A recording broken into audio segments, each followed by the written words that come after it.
I want to compare if it makes a difference recording directly from my phone right now or using DJI app. Because the reason I got this was to use it on the go, without the stand, of course. But I hardly take it out. I'm at the store and I just pull out my phone, and it's so quick. That's why it's so convenient to record with your phone. But I figured I don't have to wait till when I go out to vlog with this. I can use this at home. So I want to record part of this video with my phone and the other part with this, and see if it actually makes a difference. And besides the flexibility of it moving around, if it does, sorry about the noise, some construction work, see if it makes a difference in the quality of the video itself. I was charging my light, just putting it away. I just go back from the store, and there was a video about showing you how much or how to budget while gifting. Birthday gift, Christmas gift, it really doesn't matter. Just the inexpensive way to do that without breaking the bank. We don't want to do that this holiday. We want to gift, and come January, don't want to hear, oh, I'm broke, oh, I don't have money, oh, I spent all my money on Christmas shopping, on the holiday. So we want to make sure you have all you need at a good price. All right, I'm going to switch the phone to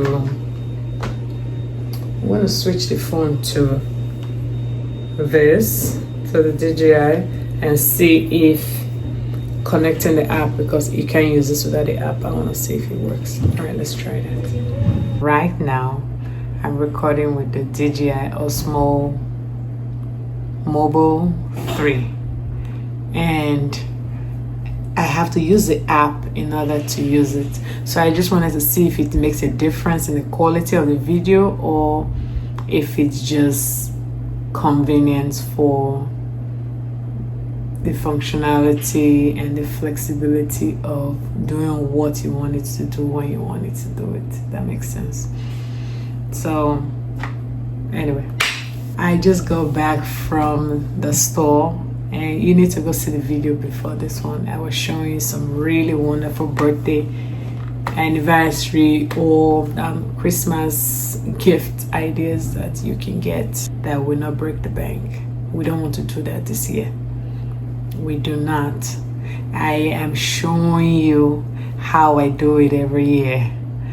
You will save yourself plenty of time, and you're gonna save yourself plenty of money. Except you just enjoy spending money, then go for it. Do what you have to do. However, this is for people like me who loves to spend, but will spend wisely, will spend when you have to spend, focusing on things you need first, and then the things you want. The things you want usually they're not prioritized, of course. We want to get the things you need. So I was going to do a separate video about 3 businesses that you can do right now, but I'm just going to put it in right here. And I did bulk record a couple of days ago. I'm thinking if I should do the same right now, because I'm already here. The phone is on, the mic is on. Oh, the mic is not on. Now the mic is on. Let's hope. I'm going to show you, or tell you rather, 3 businesses you can do right now. Christmas is around the corner. We need money for this, we need money for that. No one has to wait to be handed something before you can start a job, or start a business, or start a side job. We don't call this hustle. We're not hustling. Wait, I'm sleepy. We're not hustling. What time is it? 1:30. It's time for lunch. We're not hustling. So here are 3 businesses you can do starting today. I mean, if you're already good at this, you can start today. However, it might take 24 to 48 hours for you to get registered, get a business name, and get an insurance for your business. Does that make sense? So you want to start that business right now. You already know what you want to do. You're good at what you do. The legal part of it will take 24 to 48 hours. Let's roughly say 2-3 days, right? To register your business name. Your business name is called ABC. Now let's let the state know where you are residing or where you're going to be doing business. Let's let the state know I'm registering my business. My business is called ABC. The next thing you're going to do is get your business an ID number. We all have social security numbers we use in working. That's how we identify our business needs an EIN number. Okay. So while you get that number, when you get that number, rather, the next thing you want to do is get an insurance for your business. Why do I need insurance? You want to make sure your business insurance. Couple of things. Your clients, your customers, they want to know that someone is going to be held responsible if something happens. Okay, so it is required you get some form of insurance, limited liability insurance, a different kind you can get depending on your kind of business. It's not one size fits all with the insurance. Depending on your business, there is a particular insurance. When you call the insurance company based on the services or products you are providing, selling, rendering, they will let you know what insurance to get. So business name, you have your identification number, your EIN number, and then you now have your insurance. Okay? Get your insurance. Now, what's the business I can do? What are you good at? I'm going to give you 3 businesses that if I was doing absolutely nothing, I was just at home all day doing nothing, and yet I want to make some money. This is what I would do. Cook. I know how to cook. I like to cook. I mean, I won't go into cooking as a full-time business because I mean, that's a lot of work. But I'm assuming you love to cook, you like to cook, and you have plenty of time. Go for it. Cook. There's a whole different license, registration, and liability that comes with cooking. Okay? So you would have to research that and see what you have to do in order to start cooking. However, that's always the fastest and easiest thing to do, starting with family and friends. I have said in multiple videos that when you're starting a business, do not rely on 100% on family and friends. Start from outsiders and strangers and people online. Post what you're doing online. That way they can see. Family and friends and family, that's awesome. That's great. They will come. They may not be a returning customer or returning client, but they will come. But just make sure you're not relying on that. With cooking, it's easy to start there because cooking is not something, let me speak for the moms I know and busy entrepreneurs, busy business owners. Let's put it that way. Even if you're not running a business and you're just a busy employer, busy employee, you have a busy day, raising a family, whatever the case may be, cooking is a nice way to start because you can cook in bulk or you can cook maybe not really huge, but to last a week. Let me put it that way. So let's say I have Mr. Mike or Miss Linda that cooks. She cooks very good. I love her food. I'm sure I've said this in multiple videos. She can start cooking. The day I call her and say, can you cook me a bowl of this and this and this and that? I pick it up on Friday. I'm good for the weekend. I don't like cooking on the weekend. I like to spend time with my family. So I'm not going to be caught in the kitchen on a Saturday, on a Sunday, cooking because I want to spend that time with family. So I'm trying to get everything out on Thursday or get it out on Friday. And food is ready come Saturday or Sunday. If I have someone reliable that cooks very well, that can provide this service to me every week, and she's good, she's affordable, she's reliable, Best believe I'm going to tell all my family and friends about her, because they are not going to call her just on special occasions. Meaning it's Thanksgiving, it's Christmas, you're expecting 40, 50 people and you're trying to get her to cook in bulk for you. That's different. You're only calling her on special occasions. But now I'm talking about somebody that cooks for you on a regular basis. I will let all my family members and friends know. Give her a call and she will provide this for you. And that's one less thing you have to do. And when you do calculate the cost, most of the time, not all the time, it's actually cheaper than going grocery shopping, because it's saving you money and saving you time. Money. Instead of being in the kitchen all day Saturday cooking soup, cooking stew, doing this, I do it. I've done it. It takes time. If there is someone that's going to do that for you on a regular basis, oh yeah, why not? You take advantage of that and you are getting your food or your meals catered, but it still looks, it still feels, it still tastes like home cooked meal. Cooking, you can do that. Go cook. No matter how small it is you're making something. It's going to take some time for it to grow. You have to stick it out. That's the most difficult part about starting any small business. You're not going to start cooking today and now you're making six figures next week. No. It's going to take some time, but you have to be willing to stick with it. That's why you want to make sure it's something that you love doing and something you can commit to. Baking, bake some cake, bake something. If I know how to bake, I will bake a cake, I will ice it, take some beautiful pictures, put it online. If I have a friend who's the daughter is having a birthday party or their son is having a birthday party, oh, that's okay. I'll make the cake. I make the cake. I display the cake there. I put my cards around, my IG address, my phone number. Oh, this cake is beautiful. Who made it? Oh, I did. You are a walking brand. You are a walking brand. Keep that in mind. So people are trying to now figure out, okay, oh, who made this cake? Put your cards around.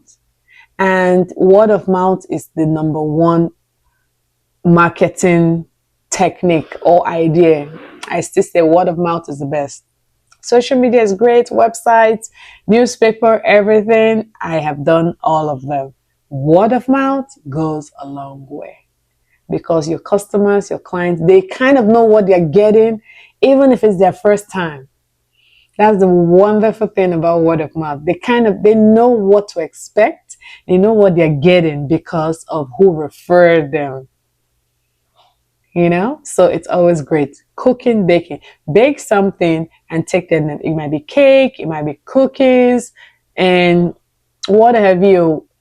Try to talk to the schools and see if you can set up a concession stand there and you can sell some of these baked goods and the cookies and whatnot. So cooking, baking, that's first business. Secondly, thrifting. If you do not have a lot to declutter, that's always the easiest and first place to start, because when I started my thrifting business, it started from home. It started from, what can I do with the things I don't need anymore? That's the thing about starting a business or being an entrepreneur. Looking for a solution to a problem. That's all it is. That is all it is. ABC. Looking for a solution to a problem. So wherever you see a problem, think of how you can meet that need or fix that problem. So I'm thinking, I'm getting rid of these things. What do I do with it? They are in good condition. What do I do with it? I'm thinking, you know what they say? One man's trash is another man's treasure. I clean them, wipe them up, and I put them up for sale. And I noticed how well and it sold, or how good it was going, and I continued. And now, if I have anything I have to get rid of and I don't want to throw it in the trash, why would I throw it in the trash in the first place, right? I just find that item. See, when you're recording on your phone, all these notifications keep coming. I just find that item, I take a picture of it, and I put it online. And it sells. So I would say thrifting is a second way, it's a second business you can start as soon as today. So first, cooking and baking. Second, thrifting. And it's a win-win with thrifting because while you're getting rid of stuff, you're decluttering your space, your home. So it's a win-win. Virtual assistant. You can be a virtual assistant. How do I become a virtual assistant? You have to think about things you can do. If you're not computer savvy, it's hard for you to do that because if I give you my username and password for my emails and my website and all of these things, and I tell you, okay, from now on, you're going to be checking the emails and replying emails and just let me know the emails that are coming in, who it's from, and we're not talking about replying, so I don't have to worry about emails anymore. I have an assistant that is doing that. Or maybe something like your website, you have someone that's checking the website every day, somebody that is updating the website. I don't have to go in there. I mean, that's another challenging part of small businesses. You are one man standing, you're doing everything. I mean, it's expensive, it takes money to make money. So getting all this help, you're spending more money and your overhead cost is just going poo, poo, poo, poo, poo, poo, poo, poo. So in order to reduce your overhead cost, in order for me to reduce my overhead cost, I'm doing a lot of these things alone, you know. So, but having a virtual assistant or being a virtual assistant is something you can do if you are able to multitask and do some of these things, because then you can reach out to small businesses and ask them, okay, how can I be of service to you? I'm able to do this, I'm able to do that. And it can be as simple as the emails we talked about and the website, keeping tabs on social media. Before I get to reading a comment on YouTube, you are there making sure that you replying questions. If somebody have a question, you're able to answer the question. Oh, I'm new here on YouTube. How often do you post? Somebody can put that. Oh, I'm inquiring about this. I'm inquiring about that. I'm really trying to contact you for this, that. The assistant can take those information, take those comments, and now let you know, okay, we need to do this, do that. But they are on the forefront of everything on TikTok, replying messages. I know it kind of takes away from the authenticity of your channel. I think so. I personally think it does. It takes away from being authentic because if you know me, you will know what my feedback will look like, what it will sound like. So if somebody else is replying your message, you know, this does not sound like Amy. So that's why I say it kind of takes away from it. But on a larger scale, it's okay. I'm small, so I can't even do that right now. I want to make sure that I'm connecting with each and everyone that's here on this channel. So being a virtual assistant is something you can do. You just keep tags on all the apps, Instagram, YouTube, TikTok, virtual assistant. I did mention 3, but I have a 4th one. So it's cooking and baking, thrifting, virtual assistant, and the last one is being an errand person. Should I say errand/manager? So you have to have reliable transportation to do that, depending on the kind of errands. So you may advertise yourself as someone that can multitask, reliable, and available to run errands. So if I am looking for someone who can do that, I'm on my way to a different state. And now I'm trying to figure out how I'm going to settle down. You can find someone that can help you do all of those things. There is always someone out there. You just have to ask the question. You just have to search for it online. You just have to inquire. there is somebody that can help you do that. You're trying to buy a flight ticket somewhere, and you, like you said, you're not computer savvy. You have to find an agent to do this. These are all under errands. I know it's you do have the travel agents that can do that for you. There are people that can do that. All you have to do is just call someone and say, I'm traveling here. Help me book a flight. Here are the dates. Help me book a hotel. Try to find something close to try to find a hotel close to the airport. Try to find a hotel close to the venue, or try to book me a car. That way you are not doing anything. That person is sending you your itinerary for your trip. That person is sending you your hotel reservation, and your ride is booked. All you have to do is research and find out who can. That's something that you can go into, because guess what? You don't have to drive around to do those things. This is something you can do at home easily. This is something you can do from the comfort of your home. But then again, we want credibility, and we want someone that's genuine. That's why I started with having a business name, having a tax ID, business ID, and having insurance. You kind of see where I'm coming from now. If you have all of this information, you've done all of these things, now I trust you to give you my information, because if anything goes wrong, I have someone to hold responsible for that.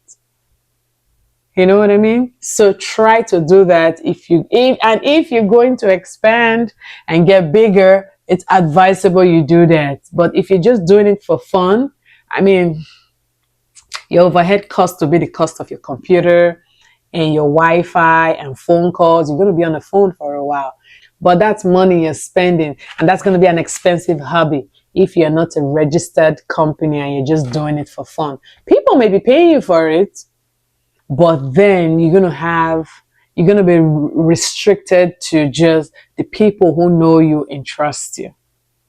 You see the difference? If you're registered, you can expand to strangers. But if you're not registered, you're just gonna be circling around just the people who know you. Oh, okay. Tony books flights. Every time I have to book my flight, he can do it. And then you're getting one client every 6 months or one client every 5 months. You don't want that. You want people to know that's what you do. They should call you to book these things. Okay. So that's the fourth one. Cooking, baking, thrift, virtual assistant, and errand or manager. And that errand or manager is so broad. You guys don't know. It's if I have to throw a party and spend all day, all week planning this party, and somebody just comes to me and say, what's your budget? Give me your budget. Where would you like to have it? I like to have it here. And that's it. All I have to do is show up. And they're affordable. I am calling them. That's something you can do. These are so many fun. I mean, these are things that I can do myself. Besides the cooking. I am not cooking. Besides the cooking. So there's just so much we can do. Just tap. God has given us so much. We are blessed with one gift or the other. Yes, I'm speaking to you. God has blessed you with a gift. Tap into it and use it. Okay? Alrighty. You have a good day.